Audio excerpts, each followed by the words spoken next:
Welcome back to the Monopoly Mindset.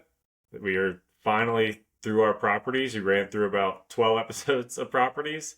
Episode 13 is going to be about a pretty interesting topic, 401k versus real estate. We're excited to break that down and kind of get into more individualized episodes.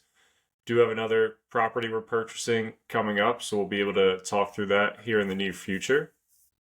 Yeah, this topic is probably the one that me and you differ the most on, at least mindset wise. Like we're both investing in our 401k and doing, real estate as well, but I feel like at least early on, we've probably, slowly over time become more similar in mindset with the 401k versus real estate, but definitely early on when we first started like talking about investing, we were very different. So I think this is a good episode to kind of get two different perspectives on it. Yeah, 100%. And both of them, I mean, at the end of the day, as long as you're investing or doing something correct or trying to set yourself up for, your future, there's really no wrong way to do it. It's just a matter of looking at the end goal, in my opinion, and seeing which one gives you a better result based on what you want your end goal to be. And everybody can make a decision from there. But I mean, at the end of the day, you got to get started investing or preparing yourself for your future financially, one way or the other. Yeah. So yeah, let's get into pass and go, where we just discuss our day-to-day tasks that we've done in the last week or so. So you mentioned you're pretty close on closing on a property by yourself that you've been talking about the last couple episodes. It's been a really long process. It's not your typical closing because you've had it under contract for like 6 months. Yeah, it's been unique for sure. And for whatever reason, those are the properties I seem to purchase. They're usually listed a little bit below market value. And to me, it's like, all right, I'd rather be under contract for 6 months for a good deal than buy a worse deal and get it right away.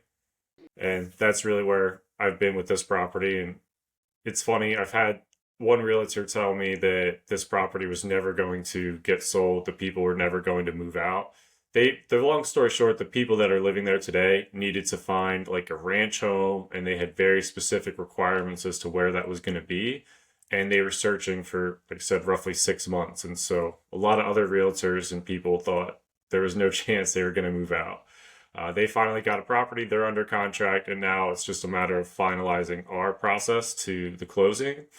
Having some unique differences between the title companies taking a little bit longer to get the uh, the clear title and then giving that to the loan company, and they're kind of like going back and forth, and like I'm in the middle of it.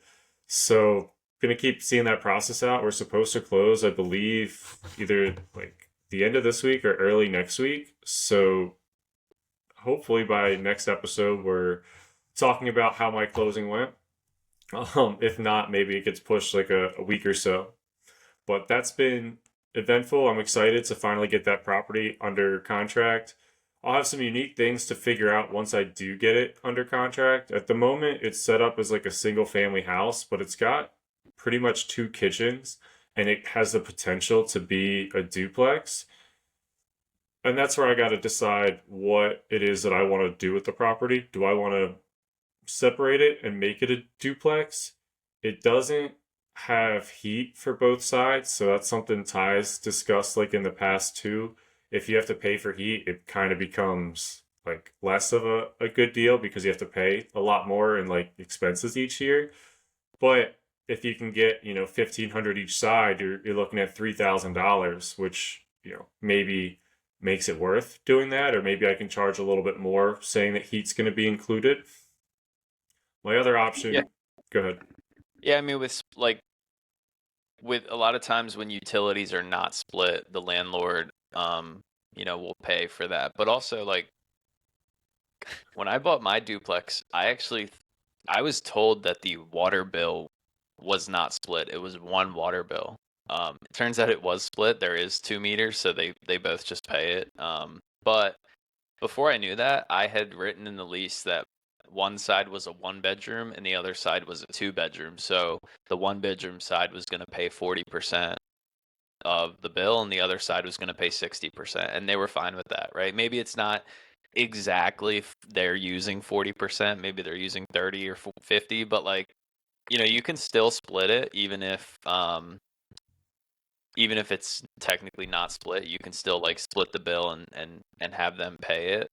Especially if they're the same, like they're both 3 beds, you could just say, hey, the utilities aren't technically split. I'm going to pay them out of pocket, but I'm going to charge you both 50%. Yeah, I appreciate that insight because it's something I've been struggling with. When I talked to the realtor about it, he said, just go ahead. If you don't buy this, I'm going to buy it and I would rent it out as a duplex. And it already has the second kitchen upstairs. So I'm tempted to keep it going that way. And, we'll see if that's what I end up deciding to do. I also have a property up the street that's kind of in the township. And I don't know if we talked about it too much, but the township's kind of pushing certain houses out of being student rentals and adding requirements. And I'm debating, have some kids in a house in the township and maybe moving that group of kids to this new property that we purchased and getting them in there and then looking at selling that house that's in the township so I don't have to deal with those requirements. We'll see. I mean, those are the scenarios I'm trying to evaluate, run through my head, and see which one makes more sense. But I would take the equity from that house in the township and then buy something in the borough where I would get, better return and whatnot. So we'll see what I decide to do there. Hopefully, I get some answers once we get the property under contract. I think it'll make things a little bit more real to really, complete the plan of how we want to go about it. Also, TDJ was able to sell a property, almost sell a property. We got an initial deposit on the house that we talked about doing seller financing on. Contract was signed. We're just waiting for the rest of the payment, which should come any day now. And once that's completed, that's, going to put us in a pretty good spot. We're going to become, owners of a property that sold something. So we'll have like a note on the property, and the tenant is now going to technically be the owner, and he's going to pay us a mortgage. And we're pretty excited to see how that process goes. We won't really have any property management fees for it anymore. He's going to be the owner, and we're excited to free up some cash and use that to potentially get a different deal or different property. Also, just TDJ going through their portfolio decided that we're going to sell a property that's getting like 0.5% return on its equity. We did some refinances when interest rates are a little bit higher, and it just doesn't make much sense as a rental. And it's also a property that's in the township that's giving us some headaches. So we made a decision to sell that property. So we'll keep everybody updated on how that process goes of getting the house ready to be sold and fixing it up and getting it listed. I think Yeah, that I mean, was and that's good.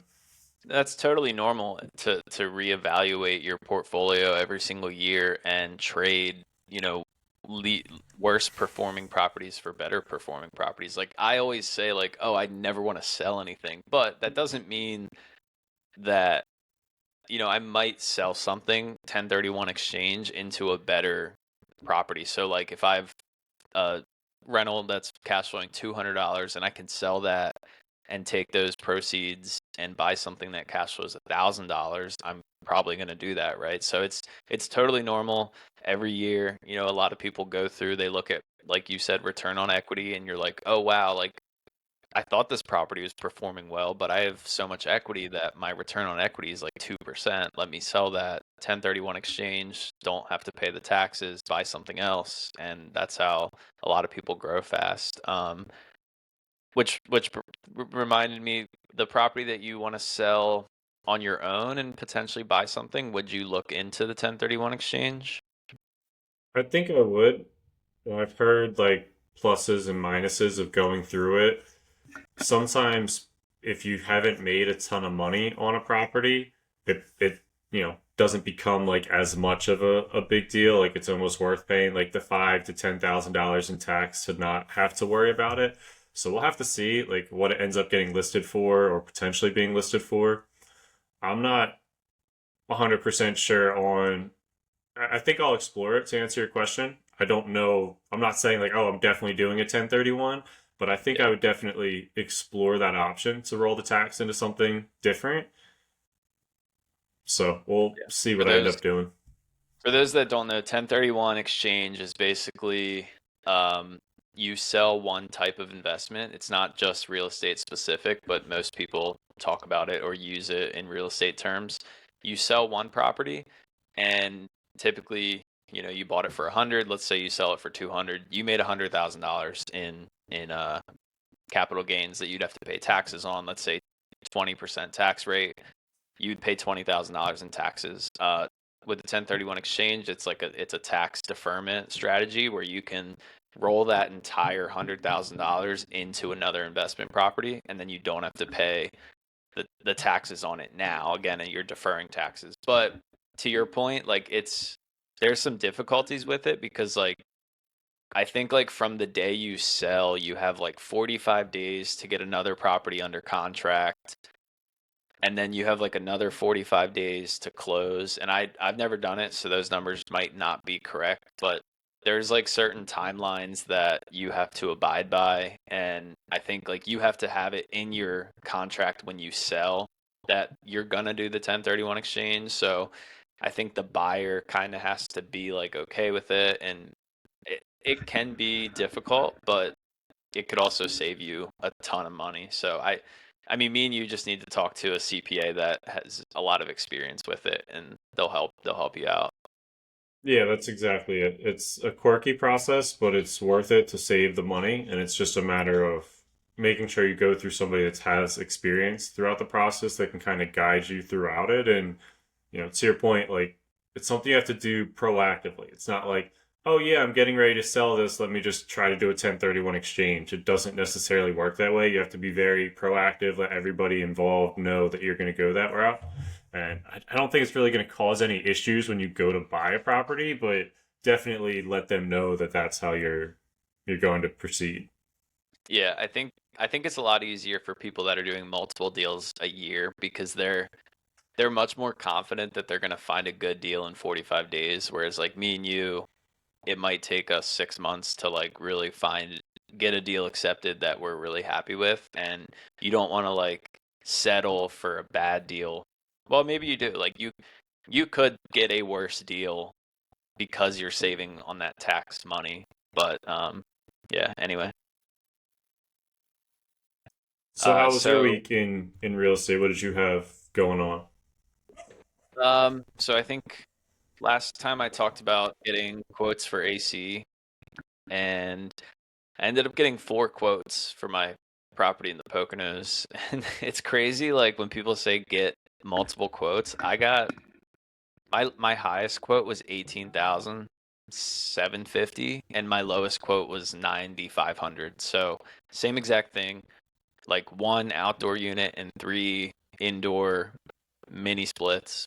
One quote was double the other quote. So I did end up selecting a guy to do it, and he's actually supposed to do it today. I didn't go with the cheapest quote, and I definitely didn't go with the most expensive, but I went for one that was like 10,500 because I liked. He sent me a video, and I liked where he wanted to put them, and I talked to him on the phone for like 20 minutes. I actually called him. I didn't plan on like locking it in on the phone, but after like 20 minutes, I was like, okay, this guy's pretty affordable. He seems like he knows what he's doing, and we had talked about like he's a smaller company. I don't know how many employees they have, but the most expensive quote was like this massive 50 employee company that they had the most reviews but on Google, but that's just because they were the largest. So it's like, you know, they're Yeah, they charging have to double for the pay same they have to exact pay job. everybody involved. And we kind of talked about it offline too. We said, "Hey, hopefully you get something for 10 grand and it might be the smaller, more mom and pop type shop versus the guy that's got, 50 plumbers or whatever HVAC guys underneath his, Rolodex because they're going to be more expensive. They have more bills to pay and more trucks and everything else." Yeah. The one thing that I did like about them, the $18,000 quote, is they had like, I want to say it was for like 2 years after installation, they had 24/7 emergency free like repairs if they made a mistake. So I thought that was pretty cool, but is that worth spending $9,000 more? No. Um, so I'm yeah, sure the guy that did it for 10K is going to go out there and fix it. It might not be emergency, 3 a.m., but he'll probably get there next couple days or whatever. Yeah. So, that's one of the last things that I have to do with the Poconos property. The hot tub is getting filled up this week, so I'm really excited about that. And then I'm getting the photographer to come back out and just do like, you know, basically take pictures of the hot tub. And then all the pictures that I have are from the winter, so there's snow on the ground. And I want to get like a summer set of pictures now that we're getting into summer, so it doesn't, people are looking Yeah. at the listing for August and there's You're snow going on to the have to wait ground. a little bit longer, though, because I'm pretty sure that the leaves haven't even started growing back on the trees, right? Like, it's probably still, I mean, I was up there a couple weeks ago, I think, and everything still appeared to be dead. So, Yeah. and Yeah, spring where mostly just you're on the at hot is going to tub be though. like an hour, or not an hour, it's going to be like a month earlier than spring up there. Yeah. Yeah, we've had a cold front, so it's probably still pretty cold up there right now. But Yeah, I'm it glad was I'm getting the AC in. Also, I think I have like really old heat in the place, like it's like electric coil heat. So from what I know, these mini splits also are way more efficient for heat as well. So I'm hoping that my electric bill goes down because for as small as the place is, the electric bill is like crazy. Since most of the house is windows, it's just not very efficient. But yeah, I think that's pretty much it for me. Me and you have been having weekly meetings talking about, how we want to grow the company, at least buy more real estate together. And we've come up with some different strategies that we've never done before. And one of those is to send out mailers, which a lot of people do, a lot of people talk about. So we're excited to like enter that realm, and hopefully we're really looking to find more, obviously off market, but specifically we're looking to find seller financing deals since the one that we bought together seems like it, worked out so well and it was such a good deal. Yeah, it's going to be interesting. We're going to track our progress pretty much from here to the end of the year and see how we did in 2025 with sending out mailers and hoping for the best. It's kind of unique. Like, I think we both have like this weird confidence that we think it's going to work and it's going to be successful, but we also know it's going to be a lot of work and it might not be successful right away. So we're excited to give it a try and see if it helps lead us to any more off-market deals. And then we also plan on joining some Facebook groups and posting in there and seeing if we can find any seller financing type opportunities by doing that. And not really sure how it's going to work out, but I think if we get one deal out of doing this, we'll see if it's worth it. That's kind of at least the goal, and that's just a way to try and find some deals outside of the traditional MLS and what's posted on Zillow or Realtor. Yeah. I mean, we know people personally that do it, and it definitely works. I mean, people like I've heard that mailers is dead, or like it's like this concept of like by the time people are talking about it, it's like that ship has sailed. But that's not necessarily true. It's just it is a lot of work to, send out mailers, and the success rate for sending out mailers uh is extremely low. And for people that don't know what we're talking about, basically you find properties that are, maybe pre-foreclosure or non-owner occupied, which typically means an investor owns it, and you just write them a letter, send it to their address and the address that they live at, not necessarily the rental property, and say like, "Hey, I notice you own this property at this address. Like, I'm interested in purchasing your house." And you might send out 1,000 of those. 100 people might call you back. Maybe 80 of those you guys aren't even in the same ballpark. Like they're not really interested in selling, so they give you some crazy offer. Then you go out and actually look at 20 of them. Maybe you offer on 5 of them and maybe one actually, accepts your offer. So the the numbers are really small, and I'm not in marketing, so I don't know the terms for this stuff, but yeah, it's a lot of work, but we're excited to give it a try. Yeah, and I think that pretty much wraps up our pass and go segment. I don't think we have much more that we discussed this week. It was a relatively busy week, so um, excited to keep going. We'll hopefully have some more next week, but for now, let's get into the purpose of today's episode of kind of understanding or discussing the 401k versus real estate. So do you want to take 401k or do you want me to take it because it's my favorite thing in the world? Yeah, yeah, I'll take it. So we're saying 401k, but this really applies to any like tax advantage retirement or investing account. So you have 401k, which that's what most companies offer today. But there's also 403b. I think that's common in like teachers and nursing, and there's probably other ones that I don't know about. But then within the 401k, you have traditional and Roth. And I'm just gonna, you know, talk as if you don't really, maybe you don't invest in your 401k at all, or you don't know what it is. But with the traditional 401k, you basically put money in pre-tax. So if you make $100,000 and you put in 10% of your income, $10,000 is going to go into your 401k account. And that's the tax advantage, right? Is so you're able to get a large chunk of money in there and you're saving, let's say 30% that you would have normally paid on taxes. And then, it's invested typically in like index funds, mutual funds, whether that's through Vanguard or Fidelity or whatever. And then at 59 and a half, you can actually start withdrawing from your 401k. But in the scenario where you do traditional, you're going to pay taxes on that when you start to draw. So let's say at 60, you take out $200,000 to live on or to retire on, you're going to pay taxes on that $200,000 at that tax bracket of $200,000. That's Then something there, that's I just want to highlight because that was something that was eye opening to me. I mean, say if you're religiously kind of making $100,000 and you're in $100,000 tax bracket your entire life, but then you become, you're 60 and you're going to retire and you want to pull out $200,000.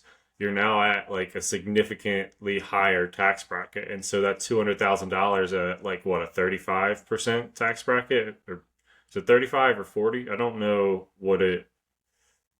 yeah, I mean, it's still waterfalls. So like it's the same way that you pay taxes now. Like $0 to $10,000 is not Yeah. taxed. 10 to 40 is at like 10%, whatever. So yeah, anything above probably like 200 jointly maybe is maximum federal rate, and that's like, I don't know, 20, 30, 30% plus state, and so yeah, probably around 40%. Okay.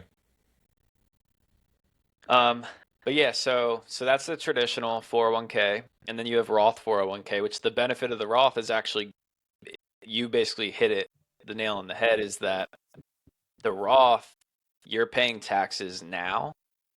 So again, you make $100,000 and you want to invest 10% Roth. Only $8,000 is going to go into that Roth account on that year, because you're taking your 10% of 10,000 and then you're going to pay taxes on it now.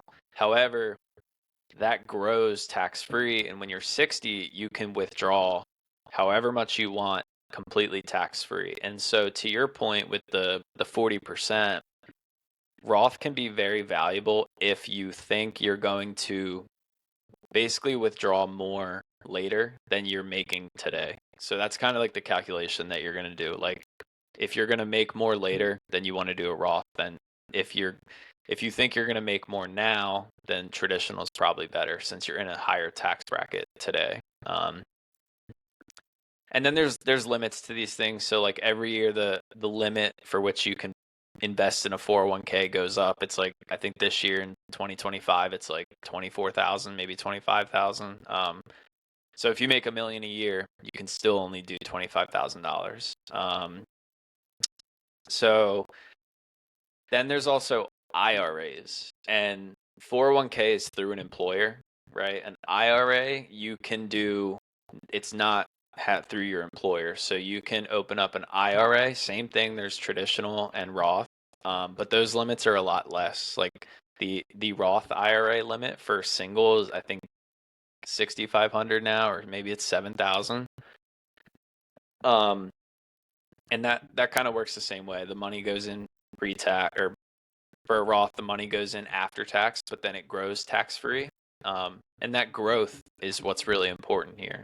It grows tax free, meaning you're getting a return every year, but you can withdraw it tax free as well. And then with the IRA, there's income limits. So like if you make over a certain amount, you're not allowed to invest in an IRA at all. Versus a 401k, there's no income limit. There's just a cap on how much you can invest. So even if you make 5 million a year, you can still invest in a 401k, but you cannot invest in a Roth IRA. That limits what, like 150,000 or 200,000 as a couple? Yeah, it's like see, they go up every year, and It's like 212 maybe this year. yeah, and that's like it's not gross. It's like after the standard deduction or your deductions or Yep. whatever. So again, we're not like, I'm pretty familiar with this stuff, but like we're not CPAs, so there's probably a 5,000 page document on all the laws of 401k that I have not read. So We're not financial advisors by any means, but we're just trying to educate more people on some of these, things that we've done a lot of research on that we think a lot more people should know. So maybe listen to us and then go talk to a financial advisor and get more details about it. yeah, so those are basically the benefits. And again, it's tax advantage. So you're either saving on the tax now or you're saving on the tax later, whether you do Roth or traditional. So why don't you go ahead with the drawbacks, because you're a little more anti 401k than me. I'm not anti 401k by any means. My 401k has been great to me and will be great to me. I do joke about sometimes wishing that I would cash it out and buy real estate, but I'll never do it as much as I think about it. But like as far as drawbacks for the 401k, there's like semi-limited investment options. Typically, it's going to be whatever your employer offers you. I'm blessed here at Comcast. They give me a lot of options that I can invest in, so I have like a little bit more flexibility than maybe like the average company. But that's still, like let's say 15 to 20 options, and that's really it that you can invest in. Granted, I recommend just investing in the S&P 500, especially right now while it's, just dropped like 18%. Like I know a lot of people might not want to or they're scared. I think that's like a great time to invest into the market. At least for the long term. If you're going to retire, next month, maybe not the best idea for you, but anybody our age, it's probably a phenomenal idea. So just limited options, I think, is something that is a drawback of the 401k. And then Yeah. So like, just to touch on that, like you're saying, like, so a lot of people's 401k is through Fidelity or Vanguard, and when you put the money in, they're like, hey, we have 20 like mutual funds that we offer, so you can buy those. And personally, I diversify. Again, my dad works at Vanguard, so like he's always just kind of showed me how to do it. When I graduated college and started investing, he was like, this is what I would do if I was your age. And like I kind of break it up into like, there's like large cap, which is, your Fortune 500 companies, small cap, which is like smaller businesses. And then I buy some international as well. So like if the US market completely tanks, but the international market, it's just a way to like balance everything out, right? Maybe large companies do amazing, but smaller companies do terrible over 10 years. Like it's just kind of keeping everything at an even playing field. Yeah, and again, there's really like 5 to 10 options. So if you really love Nike stock and you want to invest in Nike specifically, you probably can't do that through your 401k, which sometimes it's risky investing in individual stocks in general, unless if you really know a lot about the company and you're going to stay up to date on like the trends that are going on. So it gives you like some quality options for sure, to Ty's point, and you can kind of balance your portfolio in that way if you want to do the extra digging and research. Some people, they also have like plans for, hey, I want to retire in 2060. I'm going to do the 2060 plan. And that'll be like an actively managed plan where they might be in some larger cap, more risky investments now. And then as you get closer to 2050, it might switch over to more bonds and you might not make as much money, but it'll be, hey, when you have a market that drops the way it just did, you don't have to think about it because you didn't lose as much money as the average person just lost because your investment is in more stable investments. So Yeah, there's yeah, definitely a lot exactly. of, even though there's drawbacks of the limited, things you can invest in a 401k, it's almost to your advantage because it's supposed to be for retirement, your 401k, and you don't want to have it all in something that's extremely risky. I don't think you can invest in Bitcoin in 401ks today. I would say that that's probably going to change in the next 5 years at least. Like, yeah, there's been a lot of traction with Bitcoin. I think I've seen Fidelity talk about it. I just don't know how close they are to making it happen. Yeah, that'll be Um, interesting because I think right now it's not. I don't know. I'm not anti Bitcoin, but I don't own any crypto. And like we saw what happened with what was that company where they were just like everyone that invested with them just lost all their money. It's like I'm literally picturing the Tom Brady commercial where he's like talking about, that crypto yeah, company. yeah, it was that Yeah. company. I forget the name, but obviously that huge scandal. They were one of the biggest brokerages, and just like everything just fell apart. It's like I don't see Fidelity doing that until it's like way more safe and solidified. Right now, it definitely still feels like the wild wild west out there. But yeah, Yeah, FTX I think was the company. yeah, yeah, yeah. And that was like an absurd situation, and it seemed like a bunch of frat guys, and they just went to the Bahamas and tried buying as much as they could, and like didn't. Yeah, I mean that was absurd. Other restrictions with the 401k, and this is probably like my biggest issue with it, is just that you can't touch your money really until 59 and a half, which is debatable. Like you can pull from your 401k theoretically at any time. You just have to pay some penalties. And I was listening to a podcast the other day, and they're like, if you want to pull 50k from your 401k, you might have to pay five to $10,000 in tax or penalties. So, if you want your 50k, you have to pay 60k to get it. It's not the end of the world, but it's still like a slap on the wrist, and you're paying a little bit extra to get access to your money if you try to reach it before the 59 and a half age. And for that reason, I kind of like I look at it as more of like a bigger drawback because I don't want to not have access to something. Like it's good to put set it, forget it, and have it for retirement, but at 60 years old, I mean that's a long time. I'm 31 today, so it's what, 29 years away. And it's almost a whole extra lifetime I have to wait to get something that I've invested in. So for me, I look at the 59 and a half withdrawal as a very large drawback that I don't like, and that's probably why I talk negatively or appear negative about the 401k at times. And like the other thing that like Ty touched on a little bit, but I don't think it gets talked about as much as it should. And really, Kevin Salazar was my financial advisor, and he gave me this tidbit of advice. And you think that if you get $2 million in your 401k, that you have access to $2 million, right? Like I don't know. Do you feel that way, Ty? Like if you had $2 million in your 401k today, like doesn't it feel like you have $2 million? I mean, you do net worth, but it's not like accessible or But liquid. so, If you but so, access it, it's 1.5.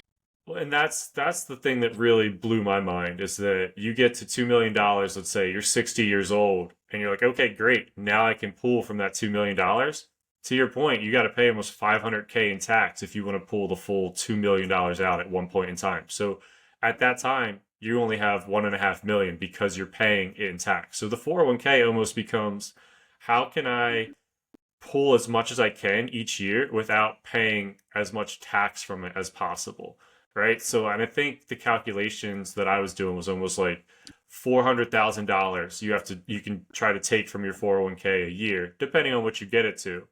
But you go any higher, you're paying like 50% like of it is going to tax. So you're kind of capped at like how much money you can take out of a traditional 401k.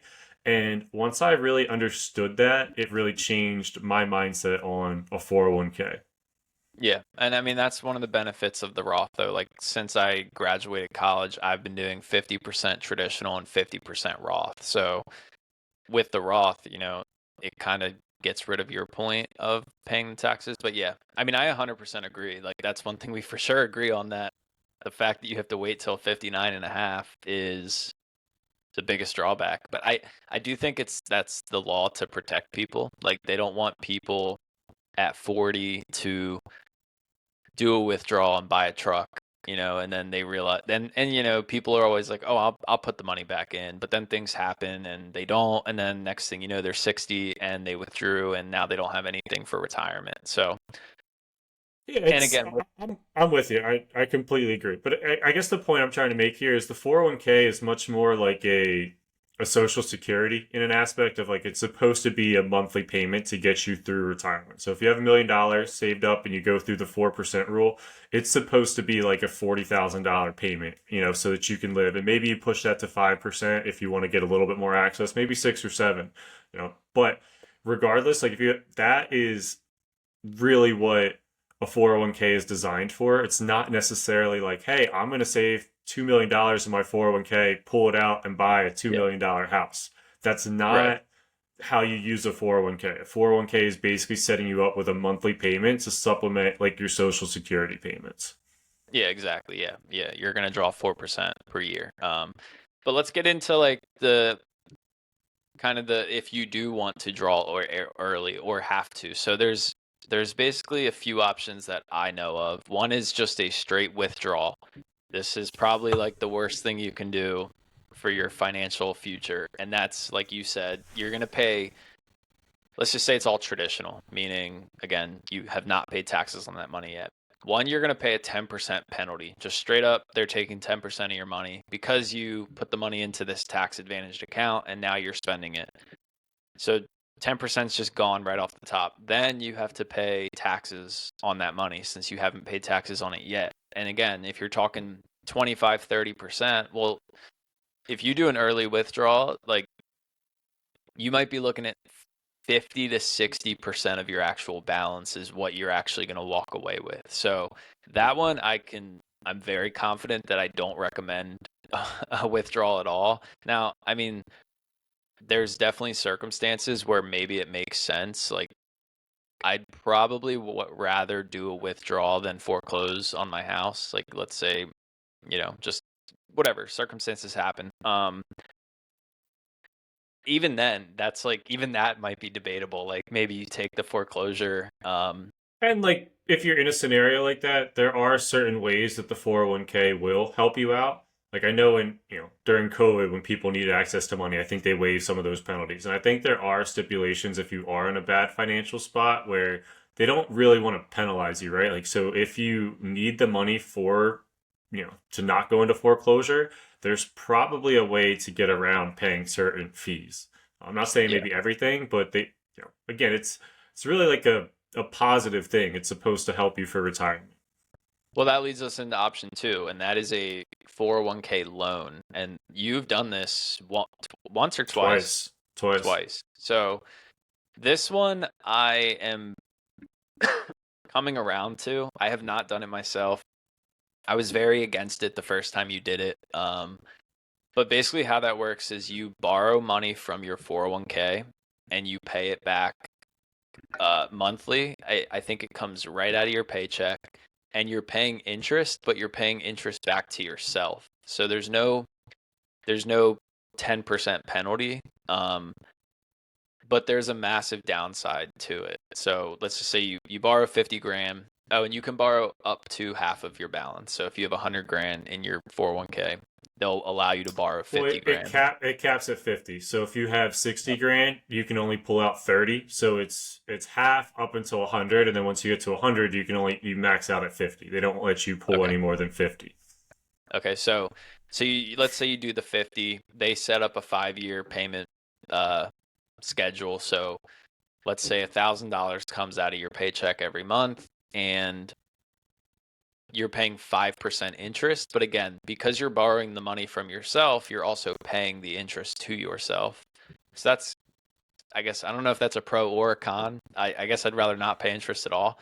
But the two massive downsides of it are you're losing out on that time in the market that your $50,000 for those 5 years is not getting interest. And over 5 years, on average your money doubles in 7. So let's say that 50,000 would have been worth 100,000 in 5 years, but in 7 years. But instead you are just paid it back in the 5 years. So that's kind of con number one. Con number two is that money, again, traditional, so you have not paid taxes on it yet. You borrow the $50,000.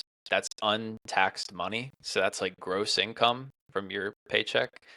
But when you pay it back, you're paying it back with after-tax dollars. So it will take you, let's say, $70,000 of gross income to then pay the taxes and have 50,000 left over. You pay off the 50,000. But then when you retire and you draw from it, you have to pay taxes on it again because it's still going back in as traditional. So you're paying the taxes on it twice, and it basically cancels out the benefits of the tax advantage account.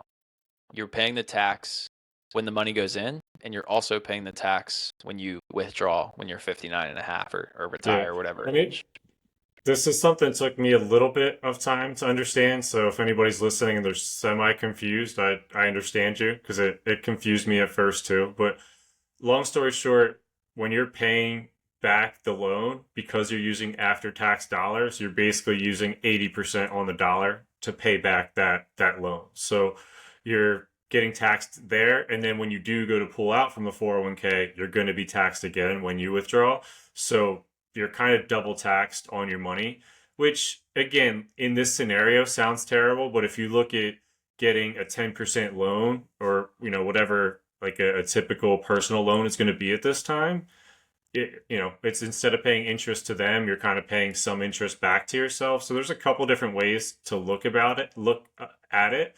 It's not maybe as bad as it seems, but it's definitely something that you should know that you're going to end up paying tax twice. And to Ty's other point, like right now, the market dropped by 18%. And I'm like, should I pay my loan off so that I can, to me, I'm like 18%. It's almost, I look at it as if I put into it, and if the market somehow goes up 10% this year, I'll get a 30% return by putting that money back into the market. Where right now, I'm paying 10% interest into the account. So I didn't lose the 18% that everybody else just lost on, the 30K left I have on my loan.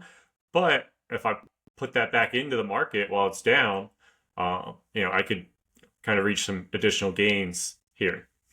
Yeah.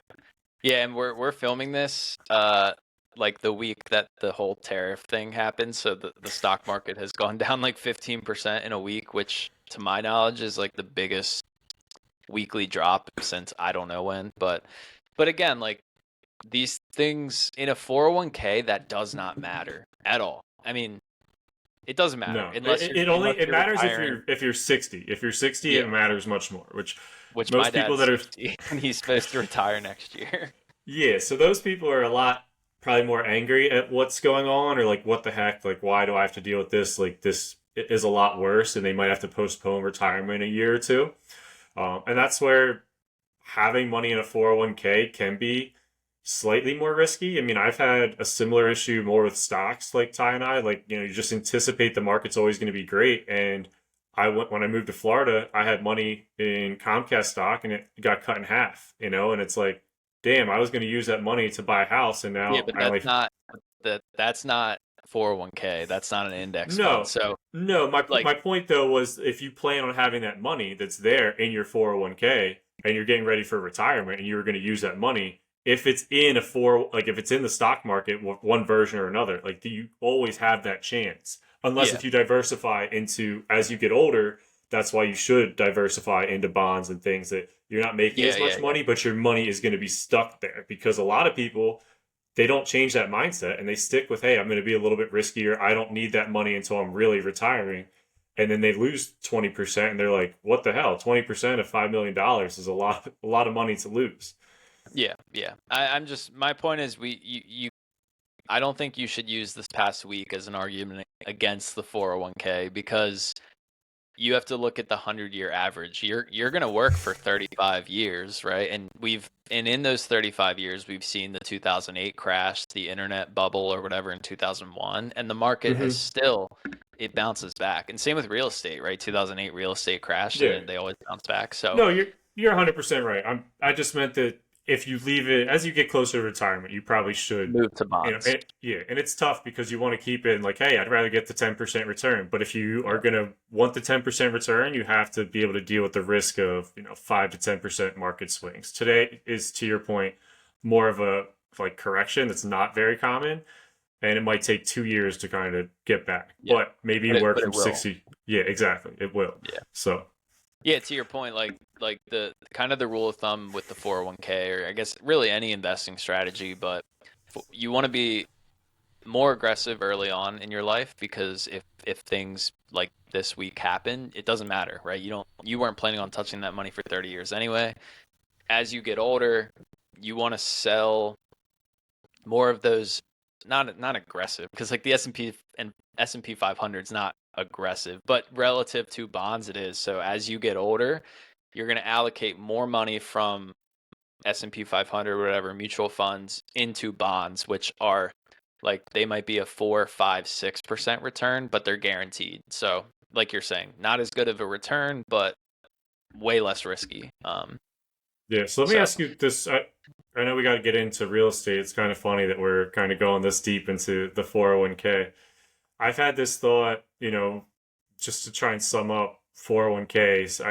Traditional versus Roth. I think your strategy of doing 50% for both is phenomenal. A lot of people should do that and kind of give themselves some flexibility. I started very heavy traditional and then I've switched recently to Roth. So, that's just the way I've gone about it. I wish I would have done Roth a little bit sooner.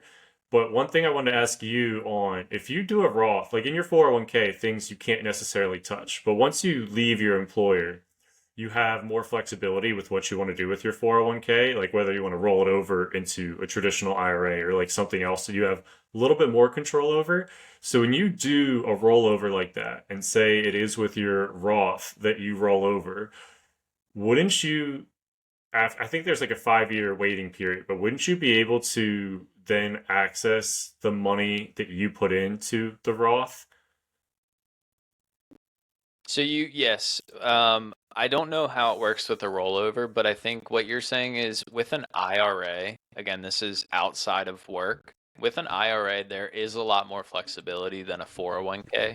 So like an IRA, they allow you to do certain things like buy your first home. So you can withdraw that money tax free if you're purchasing like your first home. There might be something with a child. I'm not entirely sure, but I think also you can withdraw the money that you put in tax penalty free, not the gains, but only Yeah, the but money you put in.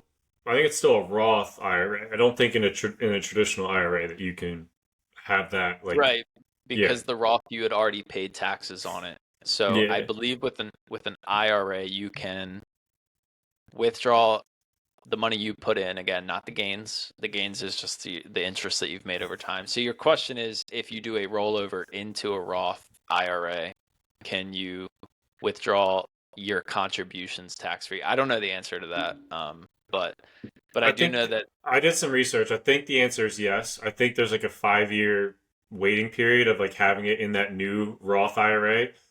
So I just look at that as like an added bonus for me to load up my Roth IRA or my Roth 401k today. Because if I do eventually switch it over to a Roth IRA, I could potentially get some Yeah, and access to that.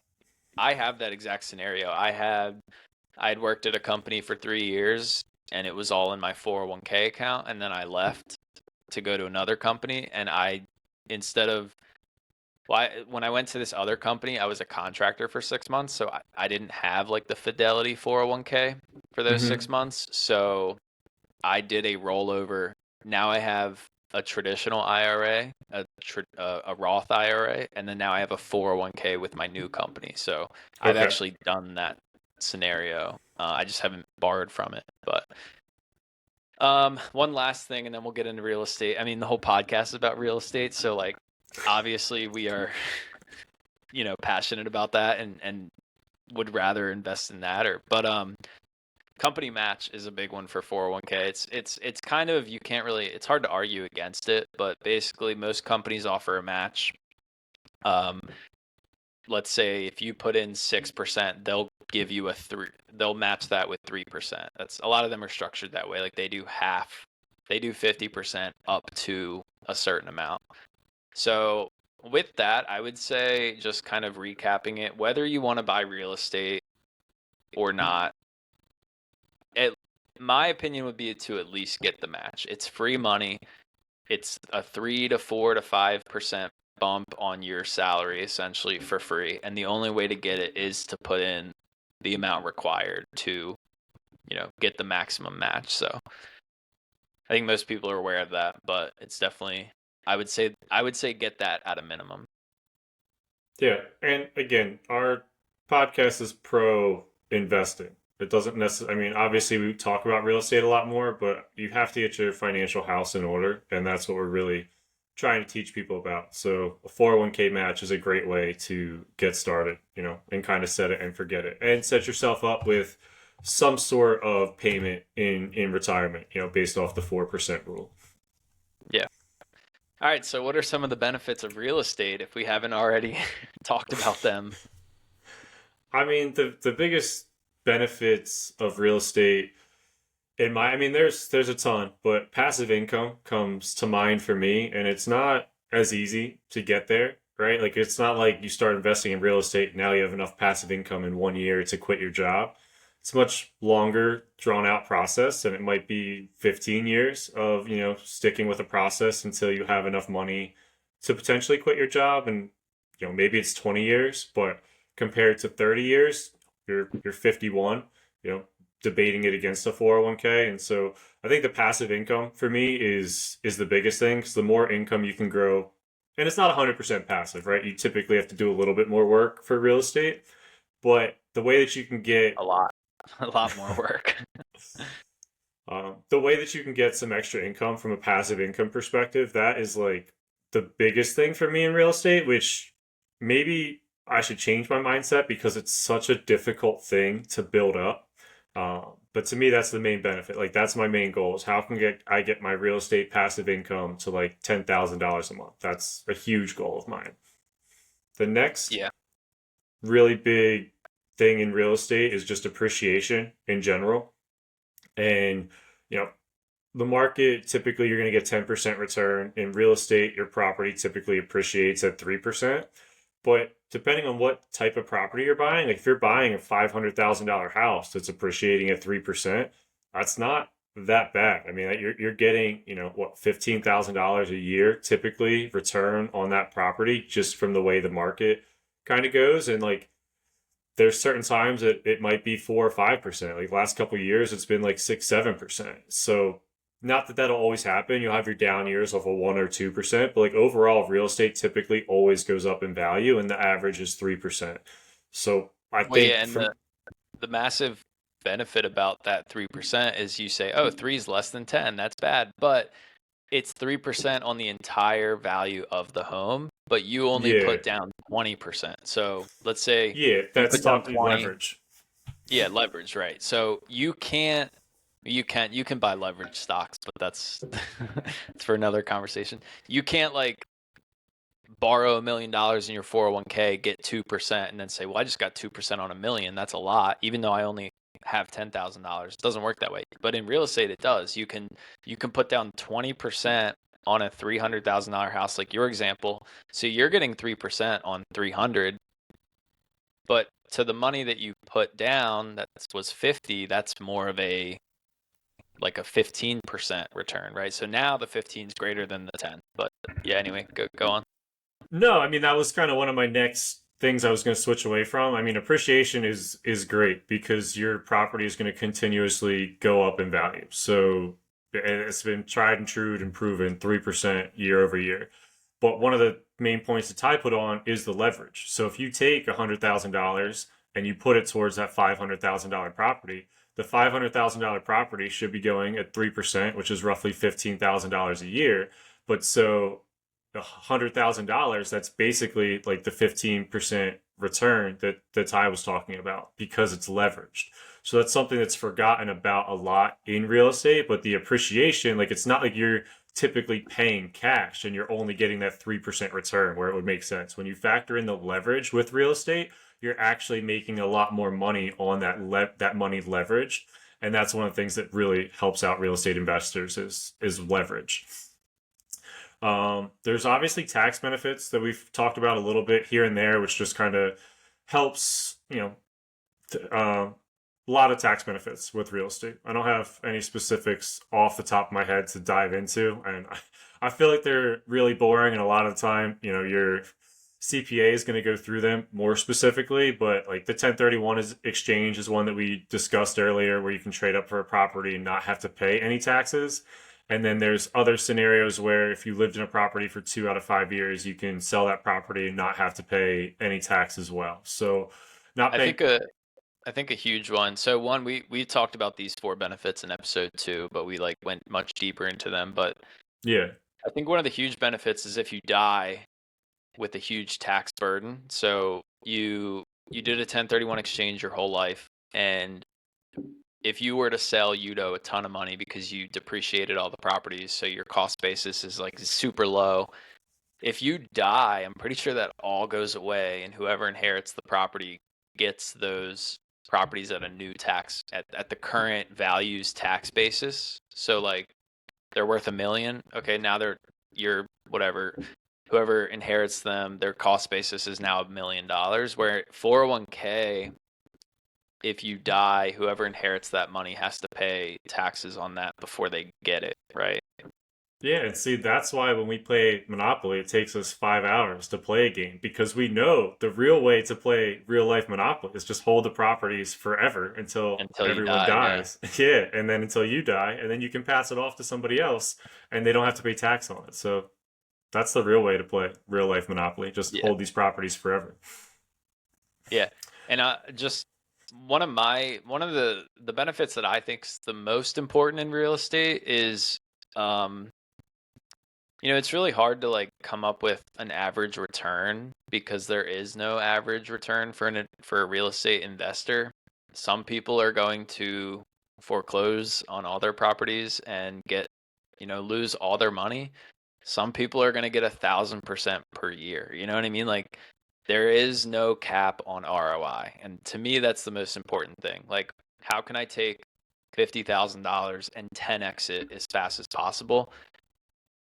In the S&P 500, that's just going to take whatever, let's say 30 years. There's just no way around that. It's 10% a year. That's just what it is. In real estate, if you're creative and you're good, you can 10x that 50K in 2 years, 3 years, whatever, 4 years, 5 years, maybe even 20, but that's still less. So again, it's not a guaranteed number, but there's potential for much more. Yeah, and then the way that you can use the leverage and, refinances and HELOCs, like you can really exponentially grow your money. You can take money that you had and leverage it with the new things that you've learned, and you can take that to grow even more. And like to your point, I mean, the more that you do it, the better you get at it, then you can try to fight and say, you know what, 8% is not good. I'm only doing 10% deals. Or you get to 10%, well, maybe I only want 12% deals. And that's just 12%, like maybe cash on cash return, but it's not even talking about like the true leverage percent. So you're actually doing much more doing much better. And then on top of all that, the more deals that you're doing, the other benefits loan pay down. So it's not always a ton of money, but it's roughly like $5,000, let's say, on average, depending on what your interest rate is. And it might be 5,000 for year one, and 5,200, and then 5,400, and then 5,600, and 6,000, and 8,000, and 10,000. And it keeps growing that way. But I was trying to explain this to a friend the other day, and I was like, if your property is worth 500 today and you're getting that $15,000, 3% appreciation, you're also going to get $5,000 in loan pay down. So you're almost building your net worth like $20,000 a year just by owning a property that's worth $500,000. And that's if you lived in the property, right? Theoretically, you're getting $20,000 added to your net worth each year by doing that. And then if you multiply that and you start, you move out of that and you keep it as a rental property, you're now getting that income. Technically, is going to that payment, but whatever the extra cash flow is, you're also adding that, depending on how you're saving it, to your net worth as well. Yeah. Yeah, exactly. There's a lot more that goes into real estate to calculate your return than just 10% a year or whatever. But so some of the drawbacks, I mean, the biggest one and that we haven't really touched on yet is that this isn't a fair comparison because one is an active business that you're running, one's a set it and forget it. So like, I mean, how many hours a week do me and you think about or talk about real estate versus how many hours a week do we think about our 401k holdings? Zero, right? So like, Probably 100% difference. yeah, Maybe 98% because I have thought about paying off my 401k loan because of the way that the market dropped, but it's about a 2% time that I usually don't spend thinking about it. so I mean, my point is that it's one is a lot of work, one is no work. So in that point, it's like that's the biggest drawback of real estate. And to us, it's not really a drawback because we're passionate about it, right? Like we don't look at real estate as like working. Um, but it is time out of our lives that we do have to focus on it and things come up. Um, tenants, there's like you said, during the Eagles game you had a flood and like just there's work involved and there's time involved. But that's what allows you to get that potential for higher ROI. So that's the biggest caveat of this whole episode is it's not really a fair fight because one requires Yeah, so much one work. one one is completely passive. And I mean that kind of gets into like the scenarios that I wanted to talk through. Like it's just kind of picking your poison, and we just did some generic calculations, so it might not be like 100% accurate, but say if you took $1,000 a month and you put 100% of that into a 401k. You started with $0 today, you're 31 years old, you're sitting just like in my position, and you save $1,000 a month into your 401k for the next 30 years. That'll get you to $1.36 million. Just invest $1,000, S&P 500. I think we used an 8% calculation per year, so maybe a little bit less aggressive than the 10%, which might get you to closer to $2 million. But anyway, in this example, 100%, 8% return, 401k gets you close to $1.36 million. Once you're at 60 years old, so you'd be 61 in this example, you can live off what they call the 4% rule. So you can take roughly $4,500 out of that 1.36 million. So 4,500 times 12 is what, roughly $50,000 a year? 55? Yeah, you lost me, but yeah. But basically 4% is the rule of thumb of how much you're going to withdraw per year. So I mean, even if we round up, say if you go 4.5%, you get $5,000. You're living off $60,000 a year. So think about your lifestyle today, what you live off of, and then in 30 years from now, like just think about the last couple of weeks where eggs went up, through the moon, and different prices are going up all the time. $60,000 in 30 years is going to be a lot tougher to live off of, and so you really need to think about upping the $1,000 a month that you're paying into something more. But again, for this example, you're getting roughly $60,000 a year or $5,000 a month after saving $1,000 a month for 30 years.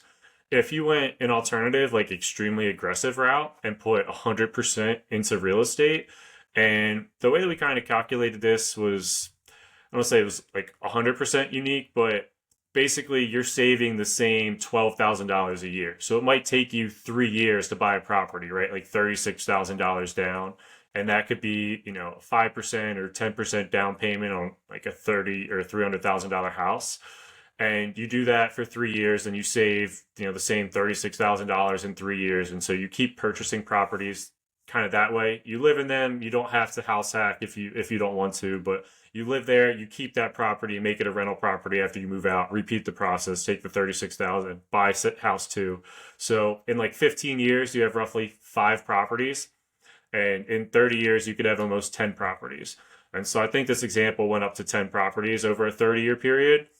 Your net And that worth, that's like a go ahead. very like that's a very realistic goal. Once you like get into the real estate mindset. Like if you're 20 and you meet somebody that's 60 and they have 10 houses, you're like, holy crap, they have 10 houses? Like that's impossible. But when you really break it out into $36,000 a year, you buy a house and live in it every 3 years, that's really not like that far-fetched, right? I mean, do you really want to move every 3 years, especially as we get older and we have kids and they're in school and blah blah blah? Like that does get harder, but like, But so 10 take over the 30 take the years. same example though. If you're gonna do that, like so maybe then like in this example doesn't use any leverage or anything else, and like this is just naturally the way our minds think of like how can we get better at this real estate game, right? But to your point, then maybe you wait 2 years and you go from 36 to 70,000, and you put 70,000 as a down payment on a $300,000 or $400,000 duplex, and so you waited the 2 years, the extra 3 years, but you got a 2 unit, so you're doing the same thing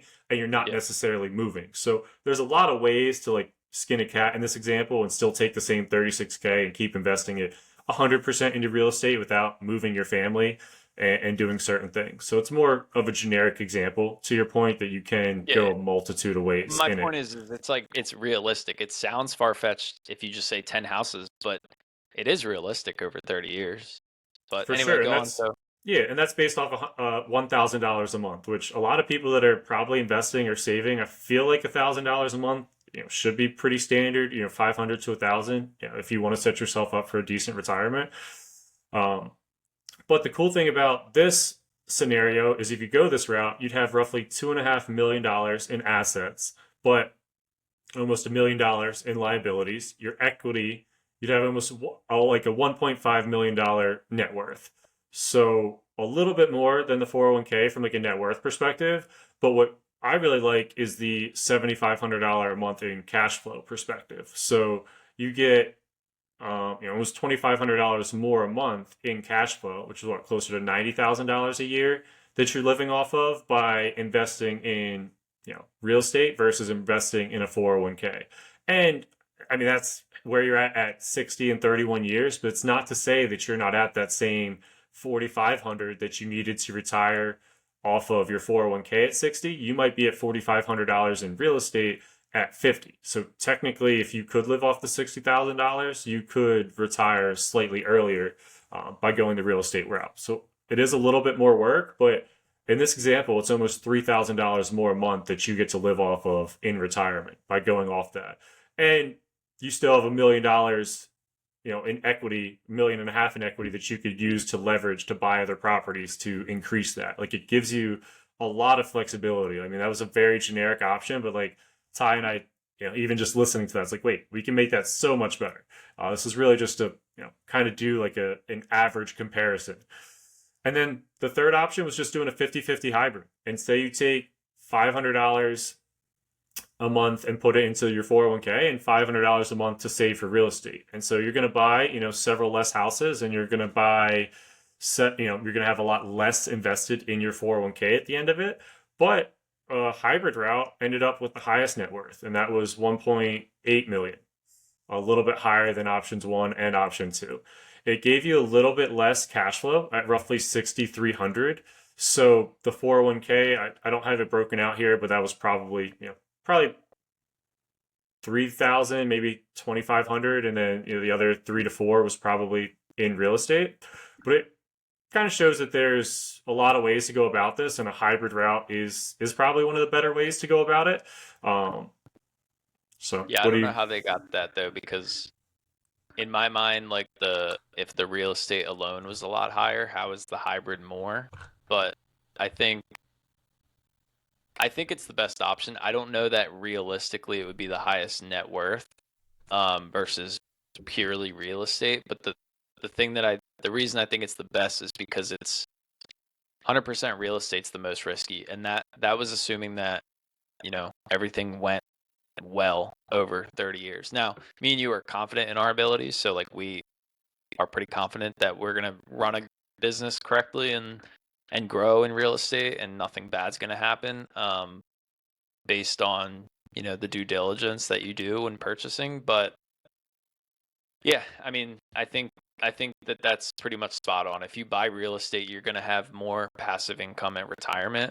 But I think there's also, I think you should do both, basically. So I think that's a good example. I'm actually going to share kind of basically what you shared, but some of the actual numbers behind it. So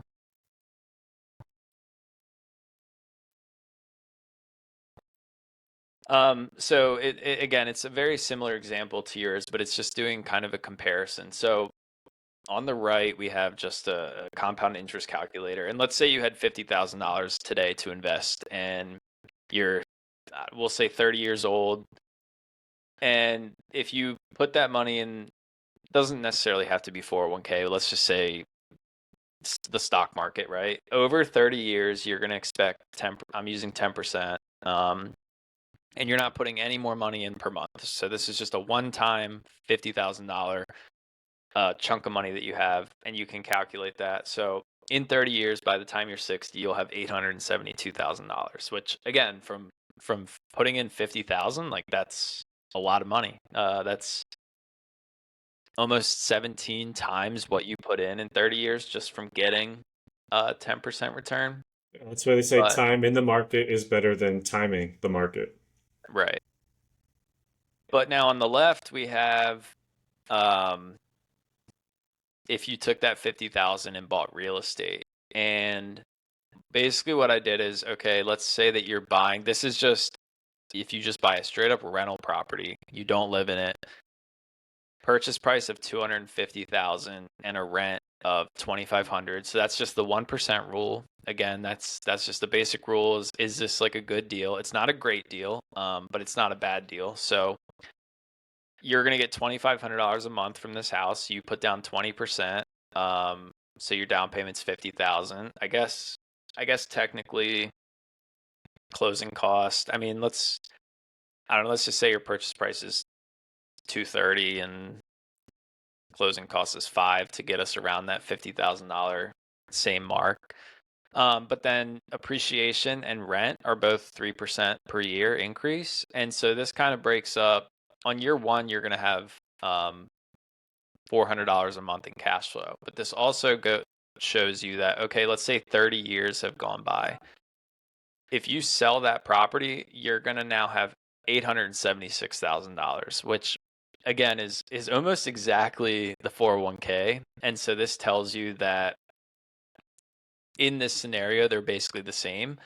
But this is like a very basic, I bought a rental property and just held it for 30 years and paid it off, which that's not our goal, right? There's always things you're going to do. You're going to refinance once you have equity. You're going to pull out some of that money, buy another property. You might get a HELOC on that property instead of a refinance and buy another property. Or like, I mean, we can play around with the numbers on this. Let's say this includes 10% for management. Let's just say you only want one rental property and you want to manage it yourself. Now that 876,000 goes to 988,000. So again, this is just, I don't want to say worst case scenario, but very safe scenario that, again, not guaranteed, but like pretty likely to happen. And even with this scenario, it's still a little bit more money than just S&P 500. So if you really I think one of go the ahead. main points that Ty just proved is going with the 401k. If you like the option on the right and you put the $50,000 in for your 401k, it's set it and forget it. You're going to get the $872,000 and you are not playing with any of these numbers, and you're not saying I'm going from 10% management fee to 0% management fee, and you don't really have that flexibility. But if that's something that you like, just set it and forget it. That's a good way to go about things is the 401k. But if you want a little bit better return and you want to mess with numbers a little bit and own some property and kind of play real life Monopoly, you have these options to change a little bit, buy additional properties. After 20 years, this property will have a ton of equity that you could take out and leverage that onto 2 or 3 more properties. So there's a lot more things that you can do that are tangible because this is outside of your 401k. You have access to it. Yeah, well, and let's look at, so that's a straight up investment scenario. Let's look at an owner occupied scenario, because as we talked about in pretty much every episode, owner occupied rental is where you're going to get the highest return, at least personally from our experience. So let's say you put 5% down because you live there for a year. And that's going to allow you to buy a much more expensive property, right? So if you put 5% down, let's just say you bought a $750,000 property. So closing costs are going to be a little higher, but you're going to be all in for around that $50,000. Now, again, I made rent $7,500. So maybe in this scenario, that seems pretty high. Even if we made it 6,000, and again, you're talking almost $1 million house. So maybe you do a short-term rental, and right, $6,000 is not out of reach at all for a short-term rental on a $750,000 house. But just with these numbers, let's go to that 30 years. You're gonna have $2.2 million with that same $50,000. And again, maybe you do this every year. Maybe you buy one or every 3 years, right? Like, what are those numbers going to look like relative to the 10% in the S&P 500? So that's just a little example. Again, it's really hard to, like, you can't just do this calculation for real estate because everybody gets different numbers. Some people get 2% a year, some people get 30, some people get 300% a year. But this is just kind of like an average, like, play it safe scenario. Yeah, and then with real estate, and this is something that I'm dealing with personally, is you start to have certain numbers you have to track, and like a lot of people call them KPIs, your key performance indicators. And so when you look at those, like your return on equity, we did some refinances, and our some properties aren't making as much money, and so now it's like the property we talked about selling is making us less than 1% return, where we have other properties that are making us 18 and 20% return, which are phenomenal properties, right? We want to keep them. But when you're making 1% or less than 1% and you have $90,000 in equity, then you kind of have a problem that you have to solve, whether that's selling the property or trying to bump up the rent or seeing if you can pull more of that equity out of there. Like, there's just unique, like, again, it's more of an active management, and this is just in managing the portfolio. You get into different things, like those properties might not make sense. Like in that example that Ty showed, there's probably times your return on equity is like less than 1% or it's 2%. It might make sense to either sell that property and then you re-leverage into something much larger. And with real estate, you kind of have those capabilities of being able to play around with your portfolio. Yeah. Yeah, exactly. So you might go from 80% equity in a single family home. Well, let's sell that and put that down 20% into like an 8-unit apartment building where now I have 20% equity. All the numbers are going to go up, cash flow goes up, return on equity goes up. So like you're saying, those are the options that you have.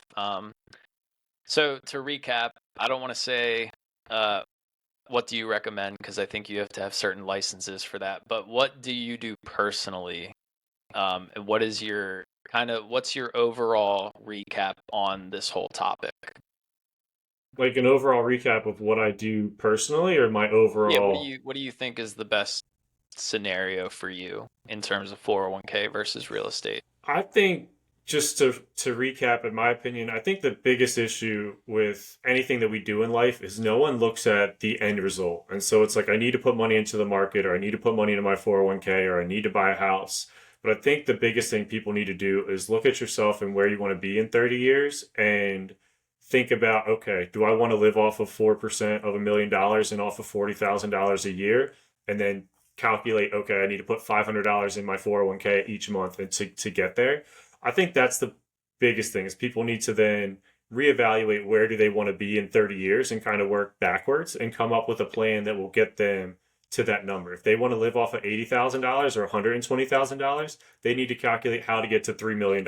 And they need to understand that if they get to that $3 million, it doesn't mean that they can just sell $3 million and go buy a $3 million house. Or it's more, your 401k is more for a supplement to Social Security and like a monthly payment that you're going to live off of, than, hey, let me just pull out 500, let me just pull out a million. You're going to be taxed much higher once you start doing it that way. And then when you look at real estate from a completely different perspective, you have a lot more levers that you can pull, and you can change it around, and you can get to that end goal of getting a higher cash flow sooner. to get to $4,000 in monthly cash flow from real estate, I can get there significantly quicker than saving $1 million in my 401k. And that's what I mean by looking at the end goal. And once you start coming up with what your end goal is, I think a more balanced solution of putting a couple $100 into your 401k to maybe get the match is a very good option because you're kind of getting free money overall. I think more people should look at Roth 401ks versus traditional 401ks. And then just because you have a little bit more access, your money might not grow as quickly, but then you don't have to pay that higher tax bracket at the end. So for me, I think that's an added benefit, especially for most people if they're in lower tax brackets today.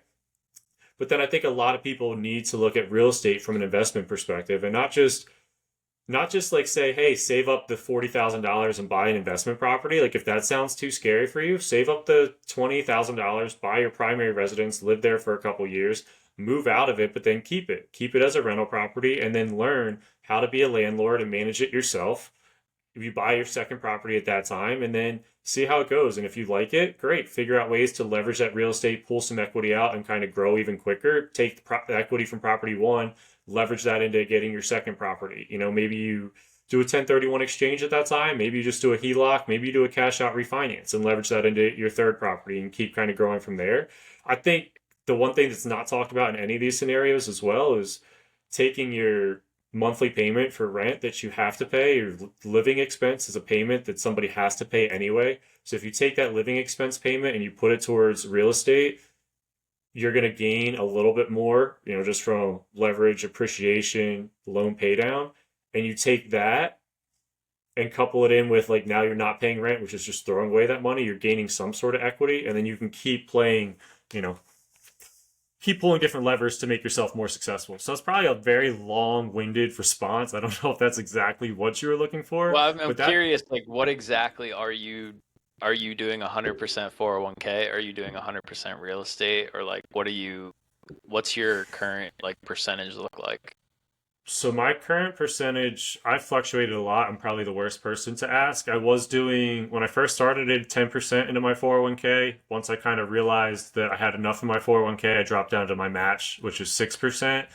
And then for a little bit, once I did my 401k loan, I kind of pulled out because I was making such a large payment of the 10% or, paying back my loan that to me it was like I'm paying my loan off, which is going 10% into my 401k, and I'm comfortable with where my 401k is at. I didn't necessarily want to add more money to it. So I was doing 100% into real estate or saving that money for real estate. But then Comcast came out with a really cool program where they can take my student loan payment and couple that towards my 401k. So I am doing 3% out of my paycheck and getting that match, but then I'm also getting 3% of my student loans. So I'm getting the full 6% again because Comcast has a really cool way for me to use my my student loan payment they'll match my student loan payments and put it into my 401k. So I'm doing 6% there. I have the 10% that I'm paying off my student loan. So I'm almost putting 16% into my 401k, depending on how you look at it. And then I'm saving the rest of my money and trying to put it towards real estate or just reevaluating my portfolio. And, I sold one property. I leveraged that into a different property that's going to make me a little bit more money. I'm talking about maybe selling another one. So just constantly thinking about ways to improve. Yeah, I think the point that I wanted to just hit on is that me and you were both investing in our 401k and real estate at the same time. And personally, I do a much higher percentage than you. Since the day that I started working, I think I did 15% when I first graduated college. And one thing that's really good about that is I've always just had this take home pay, right? So it's not like my paycheck was 2,000 and then one day I did 15% my 401k. Oh no, now it went down to 1,500. It's like it's just always been 1,500. So like I've made my lifestyle based around the fact that 15% I've never seen ever, right? And I think over time I've only gone up to like 16% or whatever. But I think I'm not going to lower that percentage, but my mindset around it has kind of changed a little bit. And it's that the 401k for me is more of a get out of jail free card in case something really bad happens in real estate, like I'm on the brink of foreclosing or losing all my properties. Again, I never plan on touching my 401k. I have toyed with the idea of the loan. I haven't done it yet. If some like crazy deal real estate falls in my lap and I'm completely out of money, like maybe I would do it. I'm not totally against it, but I like the idea of just putting in 15, 16% into my 401k. And as I grow in real estate, my 401k grows at the same time. So like as me and you buy bigger apartments, like the risk that goes up for the more money that you're borrowing, right? In a certain level, but like let's say you borrow $1 million for a 5 unit or a 10 unit. At the same time, I'm gonna have a larger chunk by that time in my 401k as kind of just like a cushion of in case anything like severe happens. I do have that money. Now again, I don't think that'll happen, and I don't ever plan on touching my money. So I think ideally, I'm going to have enough money just in passive income from real estate to retire. And then I don't have to draw from my 401k at all. So by 60, going back to that example, let's say I have $2 million. Well, what if you don't withdraw and you keep getting that 10% per year? Then in another 30 years, it's going to be worth like $10 million, right? So I definitely am looking at. But so, I'll let you finish, and then I have a question.